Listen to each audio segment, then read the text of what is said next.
Every Wednesday, William Henry's Revelations bring you a powerful half hour of information at the cutting edge of reality. Information that you cannot find anywhere else in the world. And now, here's William. Welcome, everyone. Today, we are joined by frequent Revelations guest, Jay Weidner, who Wired magazine called an authority on the Hermetic and alchemical traditions and erudite conspiracy hunter. Jay is a renowned author, filmmaker, and Hermetic scholar. With so much going on in the world, we had to give him a ring. Jay, welcome to Revelations. Hey, William. How you doing? Doing great. Thank you.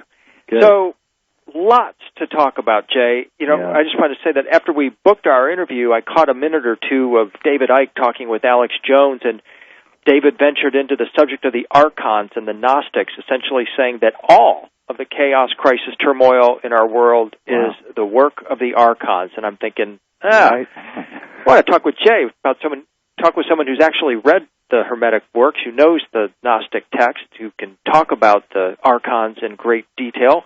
What do you think? Well, first off, I didn't know that, and I'm gratified because I've been working on David for about 4 years now, and that's a major switch, and that's really good news. So, I've been focusing more and more on these guys, these critters, and I think I'm starting to snag them, and I think I'm getting very, very close to the whole thing and understanding it. My only hope is that I live through it, because everybody else who gets as close as I'm getting seems to disappear, including Tonnies, who wrote a book called Crypto-Terrestrials, who died before it was published, and of course we know about Phil Schneider. 30s. Pardon me? He's only in his 30s. Yes, mid-30s, and he died in his sleep before the book was published, which is really unfortunate because I've read all of his books now, and we lost a good one there. And, of course, Phil Schneider, but there are others. I picked up a relationship with Anthony Sanchez, whose face was half paralyzed by an Archon who poisoned him at a restaurant in Dulce. And we're starting to identify the Archons that are among us. So I'm doing a lecture at a UFO conference in June called The Crypto-Terrestrials Among Us, because I've taken up Tony's name for them because it seems to explain it better than Archons. But basically, I think this is a group that has been here on the planet with us since the beginning. They're our cousins. They did not lose their technology in a catastrophe. They have kept it. And they are our slave masters, and they manipulate us. And they have psychic abilities that we do not have, or ours have atrophied, maybe on purpose. And they have been using us for thousands of years. And the human race, the Gnostics, the ancient Gnostics, who have all died, that's another group that seems to have disappeared as soon as they begin talking about these people, these creatures, these critters. The ancient Gnostics left behind the Nag Hammadi, buried them in the clay jars in Egypt in the cave on purpose to be found in the modern times. And what we have when we read the Nag Hammadi is, an unblemished account. No pope, no governor, no king has gone in and rewritten them. And it took great pains to even get them translated and out, as you probably know, William. Mm-hmm. And boy, when we read them, we read of a world that is completely different than the one that we were taught about. And there's a great warning in the Nag Hammadi about these Archons, and that they walk among us, and that they like to have sex with us. They like to do things to us, and they like wars, and they like violence, and they like to screw with our heads. And I think if you look through history, you'll see that that is the history of our race. Is every time that the human race starts getting it together, something comes in and causes a malfunction. The Bible tells us about the Tower of Babel, when the entire human race is united and building a tower and speaking one language, and there's no wars and all is peace, and Jehovah doesn't like it and destroys the human race by planting many, many languages and creating disunity. And that's the story of the Archons. That's what the Archons do to us. They don't like us. They want to make sure we stay stupefied, and we just do what we're told, which is basically they've set up the entire system. They've set up the banking system. They set up civilization itself. They created cities, all in an effort for us to serve their needs. And they live here among us. And I remember John Lamb Lash and his observations and Not in His Image about the Archons, and saying he equates them with the Greys. Yes. Do you? I do. I mean, at first I found that idea kind of silly, but I tell you, I started going down the same roads that John had went down before me, and I don't think the Greys are the Archons. I think the Greys are some kind of machine thing or something, cyber or possibly bio thing that they have made, that they use as one of their little tricks. And I mean, there's some hair-raising stories, as you know, about all of this. And I think we're zeroing in on them. And Anthony Sanchez is a very interesting guy. He got close to the nest in Dulce and at the Apache Indian Reservation there just a few months ago.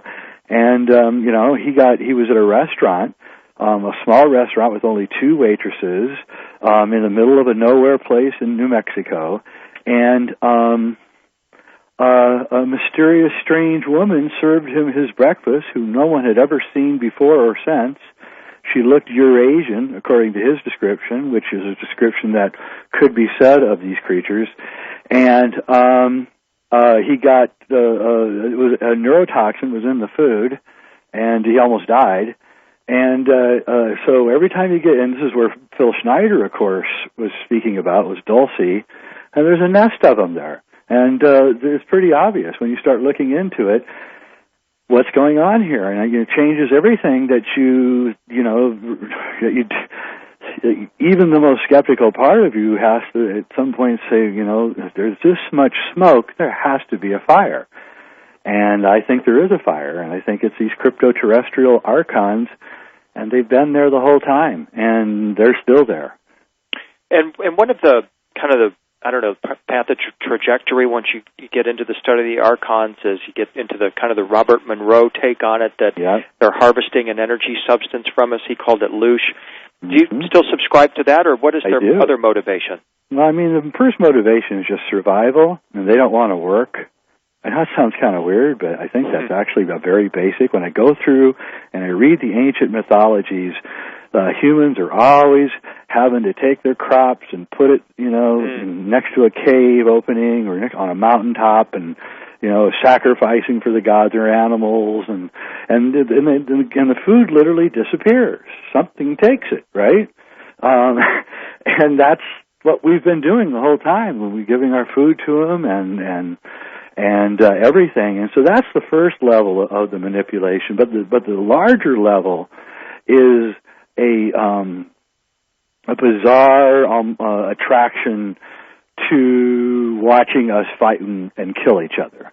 And they really have almost a sexual thing about it, and they really like it, and they kind of come in like moths to a flame to any kind of violence and war, and they have a way of like getting into people and turning them into even more violent, and mob or demos or democracy, all these words describe this kind of mob action that happens, and I think these are controlled by what some people would call demonic, but I'm more now considering it as the Archons and their psychic powers that they use against us. And that sounds really kind of wacky, but if you start getting into this and uncovering it, you find a stunning similarity in stories from mythologies all the way up to alien abductions today. Well, and the other thing that is starting to come into focus too, Jay, is the advent of technology and the Archons' use of imitation, and we're starting to recognize the kind of the simulated reality theory that this is possible, that we're all living in some kind of holographic projection that might even have been created by the Archons. I'm afraid that is what I have come to the conclusion, that we are living in this. But we're beginning to break free of it right now. That's what's going on. It's the rebellion against the Archons. It is. It's an Archon rebellion, and I know it sounds crazy, but people are actually starting to identify them. In other words, there's Archons that walk among us, and we're beginning to figure out what they look like and everything. And they're incredibly, not only do they have a certain look, but they run all these major corporations. And it's like, whoa, what is going on here? So what do they look like, Jay? Well, they have, if you go to Amazon.com and type in, for the book Crypto-Terrestrials by Mac Tonnies, there's this haunting cover to the book, which really shows what they look like, and even shows the strange psoriasis that they have because they can't go out in the sun, and so their skin has a strange scaly quality, which is where I think the reptilian stories are coming from, which I've been trying to get Ike to listen to me on. Right. And I think he is. David! Hello! Come in, David! Think I got his attention? And he's doing some great work on Saturn and the Moon. So, I want to talk about that too, because we're going to talk in the second part of our interview about one of your favorite subjects, and a subject I love talking with you about. That's Stanley Kubrick. But let's save that for a moment. Yeah. So the thing is, and this is my interest in the kind of angle I'm pursuing the whole Archon story from, is I'm very interested in the light body, the rainbow body, the robe of light, the robe of glory. They also call it the perfect light. And in the Gnostic text, they make it clear that the only way to evade these powers, as they're referred to, is to clothe ourselves in that perfect light, because they're not going to be able to see you, nor will they be able to detain you. I just got to tell you, that is, I am really glad you brought that up, because I have a motion picture, a commercial film coming out in the next 3 months, and it's called Shasta, and it's about the return of Kalki. You know who Kalki is? Yes, the Kalki Avatar. Yeah, Kalki is the 10th avatar of Vishnu, and this movie is about the return of Kalki. And what he does, I'll sneak preview, folks, what he does is he takes over all of the television networks and satellites and computers all over the world, and for 15 minutes he shows and describes exactly what you just said, and destroys the Illuminati and the Archons in one That's the answer, isn't it, Jay? That's the only response. Yeah, I had to ask myself while doing the movie, what would Kalki do if he came here today? How would he nonviolently destroy the Illuminati and the Archons? What would he do? And the answer is, all you really have to do is teach us about the light body, show us completely. And with today's special effects, exactly, we can do it. Exactly, and then it's because from what I understand about it, it is a transmittable vibration. I'm thinking, why? Yeah. And this is where you're obviously coming in, Jay. Why isn't someone with used Hollywood special effects to show this, to take people into the temples, the movie theater, put them in a beautiful environment, and let them feel that vibration coming off the screen? I'm the first to announce that it's happening, and it will be out. September is the release. And I'm releasing it in theaters, and it has Alex Polinsky from Charles in Charge, old TV show. He's the actor who plays Kalki, and Neil Donald Walsh plays Count Saint Germain. And that's incredible! Congratulations, Jay! I can't wait to see that. I'll definitely get you a copy as fast as I can get it. Oh, please. But special effects are being done now. The light body effects actually are being done right now by a crew out of Amsterdam, and they're just completely going gaga over the whole idea that they're going to be able to do this. And, my gosh. Well, this has to be done. It's so just absolutely cool that you're doing it. Jay, we got to take a quick break. When we come back, let's talk about your new Stanley Kubrick film. Sounds good. This is Revelations. We'll be right back. May 18th to 20th. A solar eclipse, a great deal expected to happen, and one of the most extraordinary things that's going to happen is the Dreamland Festival at the Scarlett Bennett Center in Nashville. Nick Pope will be, for the first time, telling us about one of the most incredible UFO encounters ever that's been kept secret by the British Ministry of Defense until just recently. Nick was the lead investigator. Linda Moulton Howe will be taking us back to the mystery of Göbekli Tepe, 9,000 years old. Who built it? How did they do it? An incredible story. Don't miss it. Jim Marrs, The Occulting of America. What is happening to us? What's really happening behind the scenes? Marla Fries with one of her astonishing readings, cold readings of the audience, one of the few psychics who can do that, really do it. And of course, me and Ann Streeper. Here's William to tell you about his presentation. Hey everybody, this is William Henry. I'm looking very much forward to everybody coming to Nashville in May. I'm going to be doing my presentation called The Kit. It's time to put the pieces together. In this presentation, I reveal evidence of a supernatural and miraculous device called the Kit that was used by the most ancient and advanced aliens and avatars to transform humans into light beings and open gateways to the stars. It is an astonishing story, and I can't wait to share it with you. Go to unknowncountry.com, click on the Dreamland Festival sales point on the right. Get your tickets today. This is Revelations. We're continuing with Jay Weidner. So, Jay, I recently spoke with Sean David Morton on Revelations. He was talking about 2012, and he went right for the red-hot analogy about the 2012 moment, which was the end of 2001: A Space Odyssey, the birth of the Star Child, saying, this is what 2012 is about. It's about this moment of, we're in the gestation period now, and ultimately it's going to be a shift in consciousness like you saw at the end of that movie. And I'm thinking, well, that's a really cool analogy, and I can't wait to talk with Jay about that. Well, that's funny you say that, because my other new movie, which is out now, is the sequel to Kubrick's Odyssey. It's called Beyond the Infinite, Kubrick's Odyssey 2, and it's all about that, what you just described. It's about how Kubrick knew, because he hung out with the elites, and they were afraid of this coming enlightenment, and were trying to, of course, control it.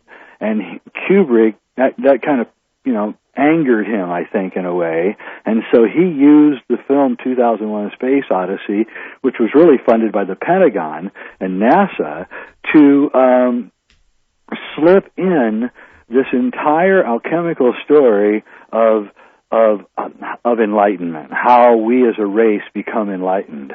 And he planted it like a bombshell inside the baby boomer generation. And as a person whose first religious experience was when I was 15 years old, watching 2001: A Space Odyssey, I can tell you that film overwhelmed my generation. And we walked around stunned for months after that film came out, as if we'd seen something that, was impossible. And what Stanley did was he buried symbolically, he buried the entire path of initiation of the human race into the film and taught us how to do it by doing it in the way that he did. And in a way kind of created us and changed us into more of a shamanic generation, more seeking this kind of shamanic release, which is what the movie is actually saying. So that's in my new movie, and it's all there. The monolith is a black monolith. It's a stone. It's a monolith, which means a single stone. It's black. It transmutes humanity every time it enters into the scene. It's really, the movie is about the monolith.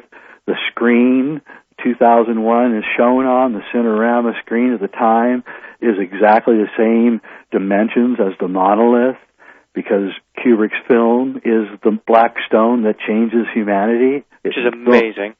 The film itself. And he knew that this change was going to happen around the time of the galactic alignment, which is why he has the galaxy and the light show scene, which was actually 1999, 2000. It's sloppy. It's in there somewhere around 2001. But he may have also known that the Illuminati was planning something I have evidence that he knew that the Illuminati was planning something momentous in 2001, and I think he made the film also to get ahead of that, so that we were already on the path to enlightenment before they did their dastardly deed. Mm. Yeah, but it's interesting. But, reading the hypertext here, too, and you're thinking 2001, you've got the 9/11 memorial that is very Kubrick-esque with its black cube symbolism. In fact, there's 2 cubes in black cubes in the 9/11 memorial, and you just wonder, are they're using this symbolism intentionally? It seems obvious. Oh, yeah, well, the hotel, it's not a hotel, it's a building, I think it's World Trade Center 2, not 2, 5, I think. It didn't go down, it got heavily damaged. Mm-hmm. It is a black monolith. I mean, just look at the building. It's like, whoa, the same dimensions, everything. So, World Trade Center has a black monolith in it before it went down. Right. So, Jay, this is your second or third film about Kubrick? This is the second. The third one will be coming out. I'm putting one out a year, so next year. And I remember when we talked last about Kubrick's Odyssey, the family was kind of not quite sure about your story. Oh, no, there is no family. No, Vivian got taken by the Scientologists in 1995, and she didn't even come home for the funerals of either her sister or her father. Wow. And which I think is interesting because Tom Cruise and Nicole Kidman are Scientologists. It makes you wonder what was going on. And also Christiana Kubrick, it is rumored, is very upset about the way she's being treated by everybody, and is a big fan of mine. So tell me. Fantastic. Okay, good. I couldn't remember. I wondered if they were going to sue me. That's what it was. But I don't think, it's been a year now, and there hasn't been a peep. I don't think that's in the cards. I don't think. Good. I was just in Egypt, and I had a conversation about Hollywood with my guide, and he was saying that all many Egyptians really know about America is what they learn from TV shows and movies, and they think that what they see on TV is the way the average American is. Yeah. It's a kind of a simple point, but really powerful nonetheless. We really do forget how powerful Hollywood movies in particular are in their ability to make our world. Yes, I really agree with that, and that's one of the reasons I've gotten into feature filmmaking, because I'm doing a guerrilla action around. Hollywood is going broke right now. The whole system is falling apart, and they're just really not in any kind of a good place. So, I've decided that I can make my films away from Hollywood, low budget, and still high quality, and show a different kind of world than the one that we're getting, and maybe people in other countries even can watch a film like Shasta and say, wow, I had no idea, there was this kind of stuff going on also in America. Another subject that I want to come back to, Jay, is you recently did an interview with Anthony Sanchez about the Archons and Skynet, talking about movies and the power of movies, and the way they're prophecies, really, aren't they? They're kind of telling us, especially in the Skynet movie, that we're going to have this, or the Terminator movie, that we're going to have this artificially intelligent being that essentially decides they really don't want us around, and we're really right on the verge of that, aren't we? Well, that's what I'm saying. The hardest problem the human race faces is the Archon problem. And until we get a handle on it, we're not going to have any kind of enlightenment, no matter how many guerrilla actions we do with movies and stuff. But so it's like we have to wake up to that problem. We have to wake up to the fact that there's like nests all over the place of these creatures, and they're like way ahead of us. And they've created the whole system. And we have to find a way to get around that problem, or we're not going to make it. And that's the only thing left to do now, I think, is to try to get a handle on what these guys are doing to us and how we can avoid them in a nonviolent way. I personally believe it's through the light body and the teaching of the light body. And I think I can see a kind of a concrescence going on where several different people and things are all kind of reaching the same decision about that. And so that's about the only thing that can save us is a transcendence, like water boiling on a pan on the stove. the water transcends the situation by turning into steam. And I think that what's happening here is that the idea of the light body is going to get out co-current with the secret of alchemy through the Book of Aquarius, and I think together that's going to do in all the enemies of truth, as the Vedic text calls them. I'm glad you brought up the Book of Aquarius. That was the topic of our last conversation. I got a lot of email about that. People were kind of upset when they found out what the main ingredient was.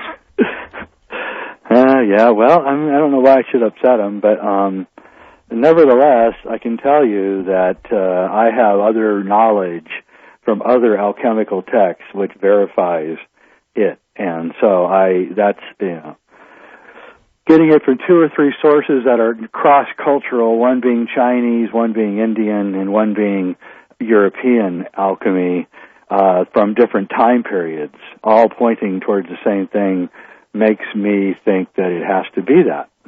Well, I agree with you, Jay. I mean, the ingredient we're talking about, guys, is urine, and the kind of the mental leap you have to make, and this is kind of the gap I feel that is put before people as they make this study, is they simply believe that the human body itself is just vile, filthy, disgusting. It's that Judeo-Christian perspective that we're all sinful. For just garbage, basically, and that's kind of an archonic perspective, isn't it? It certainly is. It's completely and you have to overcome that and realize, wait a minute, no, actually my body is a holy vessel, and it's capable of manufacturing these substances. I mean, that's something I really always remember learning from you, Jay, is the possibility of the body as to create these enlightenment substances. They do, and all you have to do is just look at the chemistry of the human body and the chemistry of what makes dreams and visions, and which is really opening up the Sushumna, which is the tunnel that leads out of the top of our head up into to the overmind, or to the Gaian mind, if you will, and so we're tethered to the Gaian mind, which is its own hypersphere that surrounds the Earth. We're like each human, each living thing is like at the very long tip of a vortex of light, like a tornado of light that's so small you could never see it, but it's there anyway. And right where it touches the ground, right before where it touches the Earth, it creates life. And we're what is between that tethered called the Sushumna and the solid ground. And that's what all life is.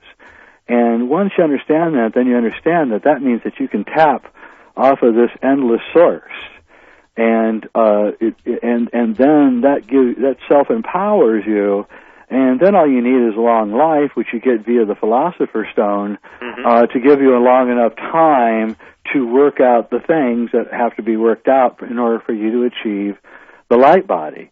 And if you don't need to eat, and you don't need to any nutrition because of the Philosopher's Stone, then it makes sense that you're now in a different place.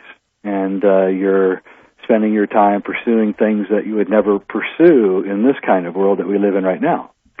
Getting back to Stanley Kubrick, how much of this did he know, and how much of it did he actually live, do you think? Oh, I think he knew a lot, but he was always on the outside. But he was smart enough. He had a 200 IQ, was a top chess champion.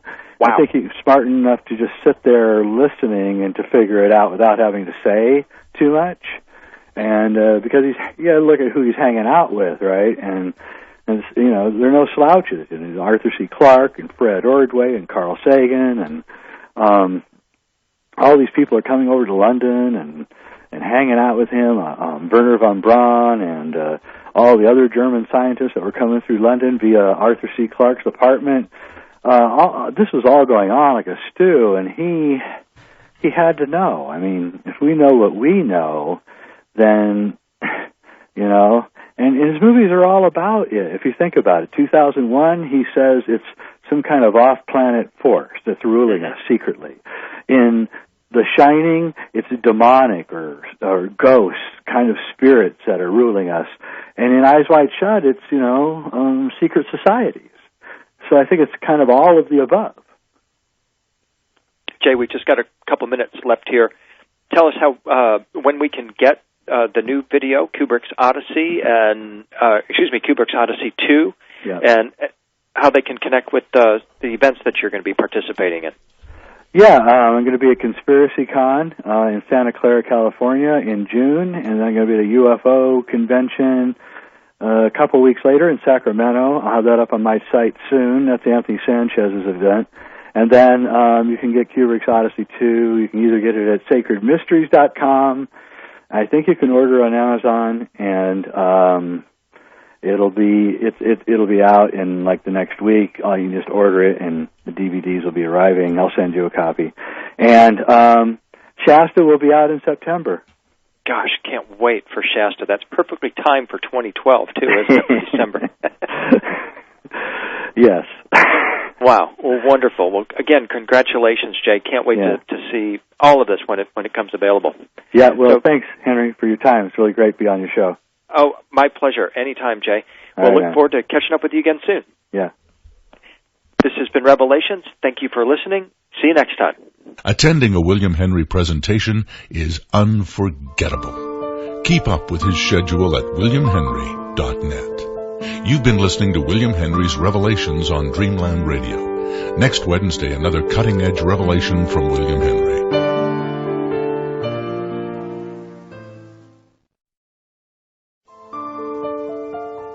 Every Wednesday, William Henry's Revelations bring you a powerful half-hour of information at the cutting edge of reality. Information that you cannot find anywhere else in the world. And now, here's William. Welcome, everyone. Today, we are joined by frequent Revelations guest Jay Weidner, who Wired magazine called an authority on the Hermetic and alchemical traditions and erudite conspiracy hunter. Jay is a renowned author, filmmaker, and Hermetic scholar. With so much going on in the world, we had to give him a ring. Jay, welcome to Revelations. Hey, William. How you doing? Doing great. Thank you. Good. So, lots to talk about, Jay. I just want to say that after they have kept it, and they are our slave masters, and they manipulate us, and they have psychic abilities that we do not have, or ours have atrophied, maybe on purpose, and they have been using us for thousands of years. And the human race, the Gnostics, the ancient Gnostics, who have all died, that's another group that seems to have disappeared as soon as they begin talking about these people, these creatures, these critters. The ancient Gnostics left behind the Nag Hammadi, buried them in the clay jars in Egypt in the cave on purpose to be found in the modern times. And when we booked our interview, I caught a minute or two of David Icke talking with Alex Jones, and David ventured into the subject of the Archons and the Gnostics, essentially saying that all of the chaos, crisis, turmoil in our world is the work of the Archons. And I'm thinking, I want to talk with Jay about someone who's actually read the Hermetic works, who knows the Gnostic text, who can talk about the Archons in great detail. What do you think? Well, first off, I didn't know that, and I'm gratified because I've been working on David for about 4 years now, and that's a major switch, and that's really good news. So, I've been focusing more and more on. Picked up a relationship with Anthony Sanchez, whose face was half paralyzed by an Archon who poisoned him at a restaurant in Dulce. And we're starting to identify the Archons that are among us. So I'm doing a lecture at a UFO conference in June called The Crypto-Terrestrials Among Us, because I've taken up Mac Tonnies' name for them because it seems to explain it better than Archons. But basically, I think this is a group that has been here on the planet with us since the beginning. They're our cousins. They did not lose their technology in a catastrophe on these guys, these critters, and I think I'm starting to snag them, and I think I'm getting very, very close to the whole thing and understanding it. My only hope is that I live through it, because everybody else who gets as close as I'm getting seems to disappear, including Mac Tonnies, who wrote a book called Crypto-Terrestrials, who died before it was published, and of course we know about Phil Schneider. 30s. Pardon me?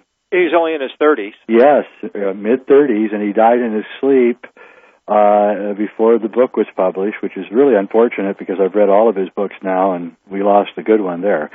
And, of course, Phil Schneider, but there are others.